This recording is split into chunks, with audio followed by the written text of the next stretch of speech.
আজি পুৰা গাড়ী ধোৱাৰ পৰা ষ্টাৰ্ট কৰি দিছো ভিডিঅ'টো মানে পুৰা গাড়ী ধুবলৈ লাগি গৈছো। হেঁপাহত লোৱা গাড়ী যে চাফা হৈ থাকিলে মনটোৱে ভাল লাগে। পিছে আজি গাড়ী ধোৱা কাৰণটো হ'ল মাহী ছোৱালীজনীৰ বিয়া।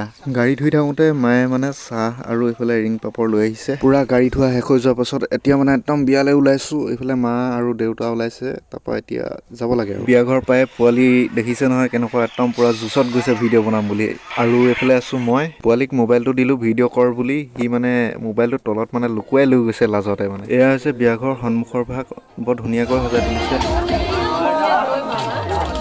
পেণ্ডেলত নবহি একদম চিধাই ভিতৰলৈ পোনাইছো আৰু ভিতৰত গৈ দেখো মানে আমাৰ মামাহঁতৰ সকলোখিনি গৈ ভিতৰতে বহি আছে। আমি মানে চাহ তাহ খাই দেৰি নকৰি একদম পুৰা খানা খাবলৈ উঠি গলো পোৱালি আৰু মই গৈ পিনে পুৰা খানাটো খাই ললো। আৰু আমাৰ এটা ধৰ্ম আছে মানে বিয়া ঘৰত এক্সট্ৰা বাতি খুজি খোৱাটো একদম মজাই বেলেগ মানে। ডেকাসকলেহে জানিব। আমাৰ পোৱালি লগৰ কেইজনীমানক দেখি এনেকুৱা জোকোৱাত লাগিছে মানে বিয়া ঘৰত ছোৱালী জোকা মজাটো বেলেগ ন। আজি ভিডিঅ'টো আছিল ইমানেই। চ' আজিলৈ বাই বাই।